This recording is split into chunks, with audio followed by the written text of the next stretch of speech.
जरा सोचो, बैटमैन से भी ज्यादा पावरफुल एक ऐसा सुपर हीरो आ जाए जिसके पास भी चमगादड़ों की पावर्स थी। इस कहानी की शुरुआत में हमें डॉक्टर मॉर्बियस नाम का एक वैज्ञानिक अपने सभी दोस्तों के साथ हेलीकॉप्टर में आता हुआ दिखाई देता है। वो सभी लोग एक बड़े से चट्टान के ऊपर लैंड हो रहे थे। दरअसल डॉक्टर मॉर्बियस और उसकी टीम इस पहाड़ पर पाए जाने वाले खतरनाक चमगादड़ों पर रिसर्च करने आए थे, क्योंकि ये चमगादड़ बाकी चमगादड़ों से काफी अलग होते हैं। अब डॉक्टर मॉर्बियस ने अपने हाथ में एक छोटा सा कट लगाकर वहाँ पर दिखा दिया था, जिसके बारे में गुफा में मौजूद सारी चमगादड़ों को पता चल गया था और वो सारे गहरी नींद से उठकर मॉर्बियस के पास आने लगे थे। पर आखिर डॉक्टर मॉर्बियस उनके साथ करना क्या चाहते हैं, ये हमें थोड़ी देर बाद पता चलेगा। अब हमें थोड़ा फ्लैशबैक का सीन दिखाया जाता है जहाँ डॉक्टर मॉर्बियस 10 साल के थे। 10 साल की उम्र में ही मॉर्बियस को एक अजीब तरीके की बीमारी हो गई थी, जिसे ठीक करना उस समय में बहुत ही ज्यादा मुश्किल था। ये बीमारी खून के अंदर मौजूद होती है, जो समय के साथ धीरे धीरे बढ़ती जाएगी। अब तो डॉक्टर मॉर्बियस ठीक से चल भी नहीं पाते थे। उन्हें इलाज के लिए पास ही वाले हॉस्पिटल में शिफ्ट कर दिया गया था।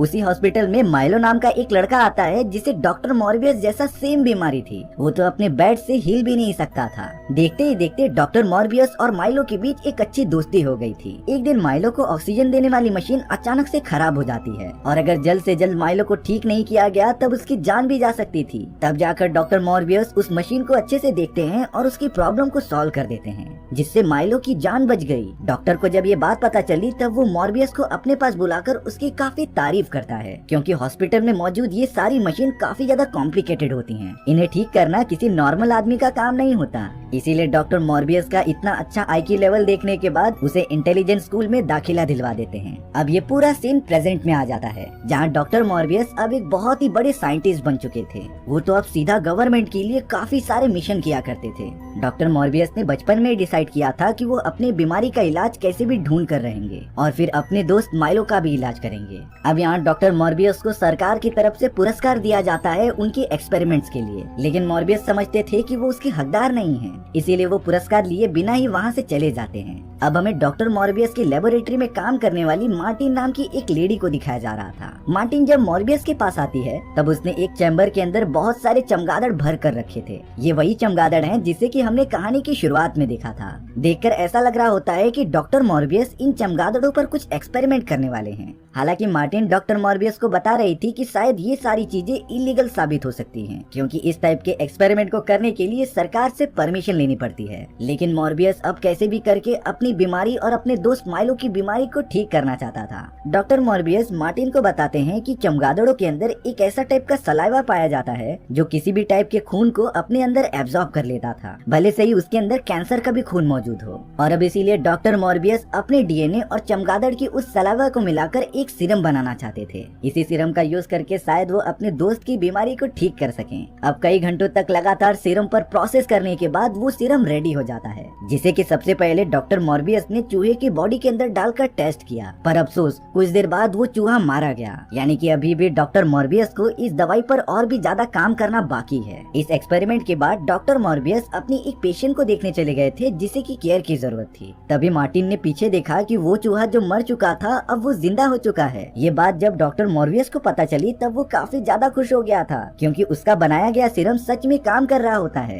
डॉक्टर मॉर्बियस तो डायरेक्टली अपने बचपन के दोस्त माइलो के पास चले गए थे उन्हें खुशखबरी देने के लिए। उन्होंने माइलो को कह दिया था कि मैं बहुत ही कम समय में तुम्हारी बीमारी को ठीक कर दूंगा। और अब डॉक्टर मॉर्बियस मार्टिन के साथ एक बड़े से शिप पर आ जाता है जहाँ पर वो अपना एक्सपेरिमेंट करेगा। मॉर्बियस ने वो सीरम निकाला जिसे कि उसने इससे पहले चूहे पर एक्सपेरिमेंट करके देखा था, और अब वो मार्टिन चाहता था कि वो सीरम उसकी बॉडी में इंजेक्ट करे। मार्टिन तो सिर्फ डॉक्टर मॉर्बियस के ऑर्डर को फॉलो कर रही थी और उसने अगले मोमेंट में डॉक्टर मॉर्बियस की बॉडी में वो सीरम इंजेक्ट कर दिया होता है। शुरुआत में तो डॉक्टर मॉर्बियस एकदम नॉर्मल लग रहे थे, लेकिन धीरे धीरे सीरम का असर उनके बॉडी पर दिखाई देने लगा। मार्टिन तो डर कर वहाँ से बाहर निकल जाती है और अब डॉक्टर मॉर्बियस की बॉडी अजीब तरीके से रिएक्ट करने लगी थी और यहाँ वहाँ कूदने लगी थी। ये सारी आवाज सुनकर एक सिक्योरिटी गार्ड अंदर आकर चेक करता है। तब उसने देखा कि डॉक्टर मॉर्बियस तो अपनी चेयर पर मौजूद ही नहीं है। अचानक ऊपर देखने पर डॉक्टर मॉर्बियस उल्टा लटके हुए थे, जैसा कि सेम टू सेम चमगादड़ लटके होते हैं। मॉर्बियस का तो पूरा चेहरा किसी खतरनाक वेम्पायर जैसा दिख रहा था, क्योंकि डॉक्टर मॉर्बियस ने जिन चमगादड़ों के सलाइवा से ये सीरम बनाया था वो नॉर्मल चमगादड़ नहीं बल्कि वेम्पायर्स बैट थे। और अब शायद से सीरम का गलत असर होने के कारण डॉक्टर मॉर्बियस एक वेम्पायर बैट में बदल चुके हैं। उनका पूरा बॉडी स्ट्रक्चर ही चेंज हो जाता है। मार्टिन भी ये देखकर बहुत ही ज्यादा शॉक हो गई थी कि आखिर डॉक्टर मॉर्बियस को हो क्या गया। अब लेबोरेटरी के चारों तरफ तबाही मचाने की वजह से वहाँ के ऑफिसर प्रोटेक्शन के लिए आ गए थे।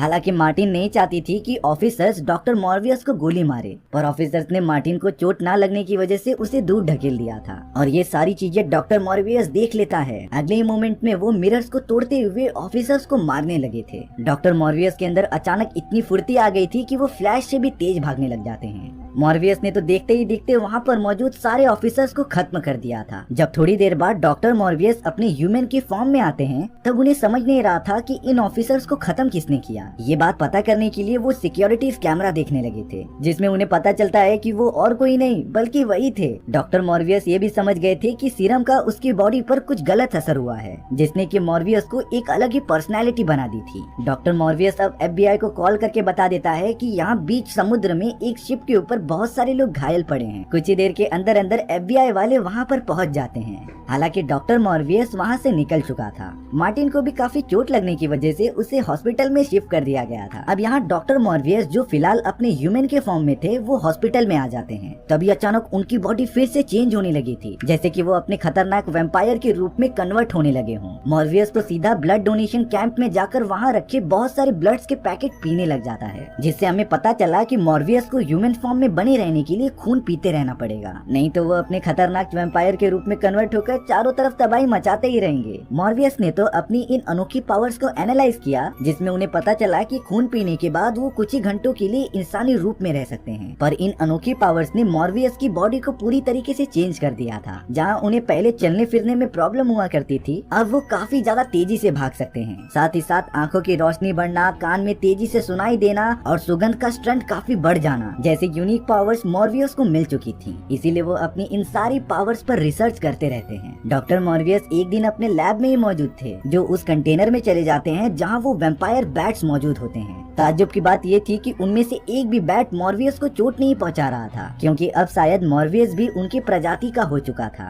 अब मॉर्बियस से मिलने के लिए माइलो उसकी लेबोरेटरी में आ जाता है। माइलो ने जब मॉर्बियस की कंडीशन देखी तब वो पूरी तरीके से शॉक रह गया था, क्योंकि मॉर्बियस तो खड़ा होकर एकदम से चल फिर सकता था। माइलो को अंदाजा हो जाता है कि शायद से मॉर्बियस का एक्सपेरिमेंट सक्सेसफुल हुआ और उसने अपने ऊपर वो टेस्ट भी करके देख लिया है। माइलो मॉर्बियस से कहने लगा था कि तुम मुझे भी वो सीरम दे दो जिससे कि मैं भी ठीक हो जाऊं, पर असली सच्चाई तो डॉक्टर मॉर्बियस को ही पता थी। वो माइलो को मना करने लग जाते हैं कि मैं ये सीरम तुम्हें नहीं दे सकता, पर फिर भी माइलो डॉक्टर मॉर्बियस के सामने रिक्वेस्ट करने लगा था कि प्लीज तुम मुझे ये सीरम दे दो। पर अब जाकर डॉक्टर मॉर्बियस माइलो को अपना वैम्पायर वाला चेहरा दिखाते हैं। मॉर्बियस ने कहा कि ये सीरम कोई सोल्यूशन नहीं बल्कि एक श्राप है जो मैं नहीं चाहता कि तुम्हें भी हो। इसीलिए माइलो वहाँ से निराश होकर चला गया था। अब हमें दूसरी तरफ कुछ FBI एजेंट दिखाए जाते हैं जो मार्टिन से कुछ पूछताछ कर रहे थे। उन्हें जानना था कि आखिर उस रात शिप पर हुआ क्या। हालांकि मार्टिन मॉर्बियस के बारे में सब कुछ जानती थी, लेकिन वो नहीं चाहती कि मॉर्बियस को जेल हो, इसीलिए वो ऑफिसर से कहती है कि उसे कुछ याद नहीं आ रहा है। अब हमें पास ही वाले हॉस्पिटल के अंदर एक नर्स दिखाई जाती है जो अपना काम कर रही थी। तभी नर्स को लग रहा था कि उसका कोई पीछा कर रहा है। जब वो ये देखने जाती है तब किसी वैम्पायर का हाथ उसे पूरी तरीके से मार देता है, लेकिन डॉक्टर मॉर्बियस तो एक दूसरे पेशेंट के साथ किसी और अपार्टमेंट में बैठे थे, यानी कि ये काम किसी दूसरे वैम्पायर का है। अब बैठे बैठे मॉर्बियस को कुछ अचानक सेंस होने लगा था। जब वो बाहर जाकर चेक करता है तब उसे वही नर्स मरी पड़ी मिलती है। सारे डॉक्टर्स और नर्सेज जमा हो गए थे इस केस को देखने के लिए। डॉक्टर मॉर्बियस को कुछ गलत होने का सेंस पहले ही हो चुका था, इसीलिए वो अपने साथ खून के बहुत सारे बॉटल्स लेकर वहाँ से जाने लग जाते हैं। पर गेट के एंट्रेंस के सामने ही बहुत सारे FBI ऑफिसर्स आ चुके थे जिन्हें मॉर्बियस से कुछ पूछताछ करनी थी।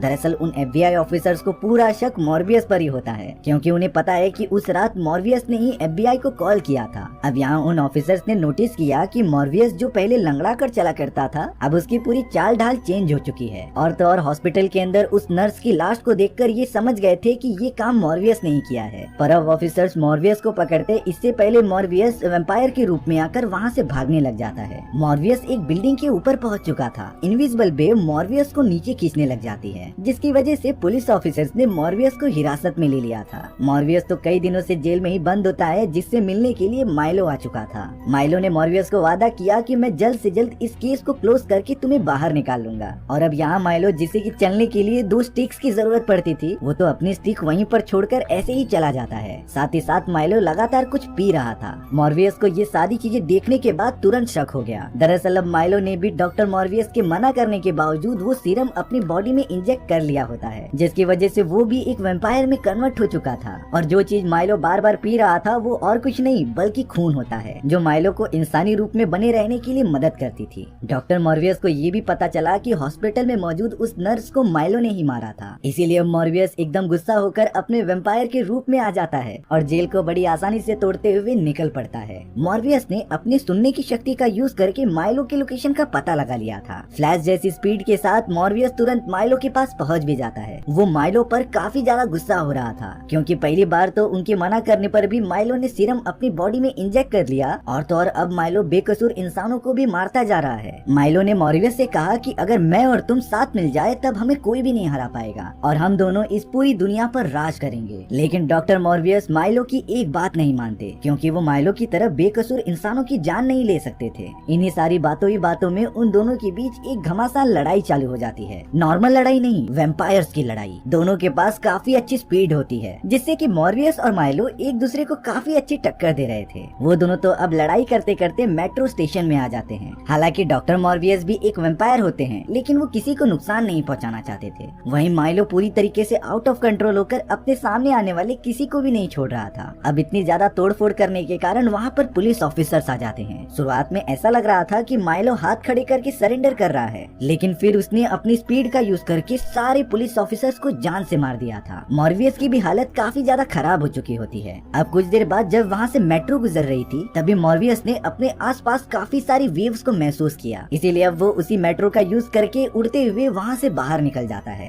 कुछ घंटों बाद जब FBI ऑफिसर्स वहाँ पर इन्वेस्टिगेशन करने आए, तब उन्हें लगने लगा था कि इन सारे ऑफिसर्स को और किसी ने नहीं बल्कि डॉक्टर मॉर्बियस ने ही मारा है। उन सभी को तो जरा भी अंदाजा नहीं था कि ये सारी चीजें माइलो ने की हैं। अब हमें पता चला कि मार्टिन को हॉस्पिटल में से डिस्चार्ज कर दिया गया है। मार्टिन ने तो न्यूज़पेपर में देखा कि डॉक्टर मॉर्बियस को एक भगोड़ा घोषित कर दिया गया है, और चौंका देने वाली बात ये थी कि बस के पीछे वाले सीट में ही डॉक्टर मॉर्बियस ही बैठे होते हैं। मॉर्बियस मार्टिन को समझा रहे थे कि माइलो अब वैम्पायर बन चुका है और मासूम लोगों के वो सारे खून उसने नहीं बल्कि माइलो ने ही किए हैं। मार्टिन शुरुआत से ही मॉर्बियस पर काफी भरोसा करती थी, इसीलिए वो मॉर्बियस की मदद करने के लिए रेडी हो जाती हैं। वो दोनों अब मिलकर शहर से काफी दूर अपनी लेबोरेटरी बनाने लगे थे। मॉर्बियस को पता था कि अब उसे क्या करना है। दरअसल वो अब एक ऐसा एंटीडोट बनाएगा जिसकी मदद से वो माइलो को नॉर्मल इंसान में कन्वर्ट कर सके, क्योंकि अगर माइलो के पास वैम्पायर्स की पावर मौजूद रहेंगी तब वो इसी तरीके से मासूम लोगों को मारता जाएगा। अब हमें दूसरी तरफ माइलो दिखाया जा रहा था, जो शहर में घूमकर अंधाधुंध सभी को मारता जा रहा होता है। उन FBI एजेंट्स ने जब CCTV कैमरे की जांच की, तब उन्हें पता चला कि ये मर्डर्स डॉक्टर मॉर्बियस नहीं कर रहे हैं, बल्कि ये तो कोई और ही है। जब ये सारी फुटेजेस वो डॉक्टर देखते हैं जिन्होंने मॉर्बियस और माइलो का इलाज किया था, तब वो समझ गए थे कि ये जरूर माइलो ही है। इसीलिए अगले दिन डॉक्टर माइलो के पास जाकर उसे समझा रहे थे कि तुम गलत रास्ते पर निकल चुके हो। वो तो डॉक्टर को ही पकड़कर उन्हें जान से मार देता है। यहाँ डॉक्टर ने मॉर्बियस को कॉल करके ये बता दिया था कि माइलो अब आउट ऑफ कंट्रोल हो चुका है, उसने तो मुझे भी घायल कर दिया। मॉर्बियस तुरंत डॉक्टर को देखने आ जाता है, पर तब तक डॉक्टर की मौत हो चुकी थी। मॉर्बियस को अपने सेंसेस से ये पता चला कि माइलो ने उसकी गर्लफ्रेंड मार्टिन को बंदी बना लिया है। इसीलिए अब डॉक्टर मॉर्बियस उड़ते हुए गुस्से में आकर माइलो के पास जाने लगे थे। मॉर्बियस ने देखा कि मार्टिन बहुत ही ज्यादा घायल हो चुकी है। वहीं माइलो काफी ज्यादा पावरफुल लग रहा था, क्योंकि उसने शहर में घूम घूम कर बहुत से लोगों का खून पी लिया होता है। वहीं मॉर्बियस तो आर्टिफिशियल खून पीकर अपना काम चला रहा था, इसीलिए वो माइलो से काफी ज्यादा कमजोर होता है। लेकिन अब मार्टिन थोड़ा सा होश में आकर माइलो को किस करने लग जाती है, और अब होठों को काटने की वजह से मार्टिन का थोड़ा सा खून मॉर्बियस के मुंह में चला गया था, जिससे कि डॉक्टर मॉर्बियस की शक्तियाँ काफी ज्यादा बढ़ जाती हैं। और अब डॉक्टर मॉर्बियस निकल पड़े थे माइलो के साथ फाइट करने के लिए। दोनों के बीच काफी घमासान लड़ाई होना चालू हो जाती है। ये वो लड़ाई थी जो पिछली बार अधूरी छूट गई थी, लेकिन डॉक्टर मॉर्बियस इस बार पूरी तरीके से तैयार होकर आए थे। उन्होंने तो अपने पीछे उन सारे चमगादड़ों को भी बुला लिया था जिनके ऊपर लेबोरेटरी में वो कुछ टेस्ट कर रहे थे। डॉक्टर मॉर्बियस उन चमगादड़ों को अपने दिमाग से कंट्रोल कर पा रहे होते हैं, और अब उन्होंने चमगादड़ की मदद से माइलो को पूरी तरीके से घेर लिया था। सभी चमगादड़ लगातार माइलो पर हमला करते ही जाते हैं, जिससे माइलो का ध्यान भटका और डॉक्टर मॉर्बियस ने अपने हाथ में वो एंटीडोट ले लिया था जो माइलो को पूरी तरीके से ठीक कर सकता है। मॉर्बियस ने तो माइलो की बॉडी में वो एंटीडोट लगा दिया था, जिससे माइलो अपने इंसानी रूप में वापस वापस आने लगता है। लेकिन दुख की बात ये थी कि एंटीडोट की वजह से माइलो ठीक नहीं होता, बल्कि उसकी जान ही चली जाती है। देखते ही देखते वहाँ पर सारे ऑफिसर्स आ गए थे, पर अब डॉक्टर मॉर्बियस अपनी पूरी ताकत का यूज करके सभी के सामने बाहर आ जाते हैं। सारे सिटीजन्स मॉर्बियस की इस अनोखी पावर्स को देख पा रहे थे और अब लगता है कि डॉक्टर मॉर्बियस अपनी अनोखी पावर्स को अपने पास ही रखेंगे लोगों की भलाई के लिए, यानी कि शहर को एक नया सुपर हीरो मिल चुका है। वहीं हमें कुछ देर बाद मार्टिन को भी दिखाया जा रहा था, जो अपनी आंखें खोलती है, लेकिन मार्टिन की आंखें इंसानों जैसी नहीं बल्कि वैम्पायर जैसी लग रही होती है, यानी कि अब मार्टिन भी मॉर्बियस की तरह एक वैम्पायर बन चुकी है। और इस तरीके से हमारी ये कहानी यहीं पर खत्म हो गई थी। सो व्यूअर्स, आपको ये स्टोरी कैसी लगी कमेंट सेक्शन में बताना भूलना मत। और अगर आपको मेरा एक्सप्लेनेशन 1% भी अच्छा लगा होगा ना, तो वीडियो को लाइक एंड चैनल को सब्सक्राइब जरूर कर देना। मिलते हैं इसी तरीके की मजेदार कहानियों में, तब तक के लिए बाय बाय।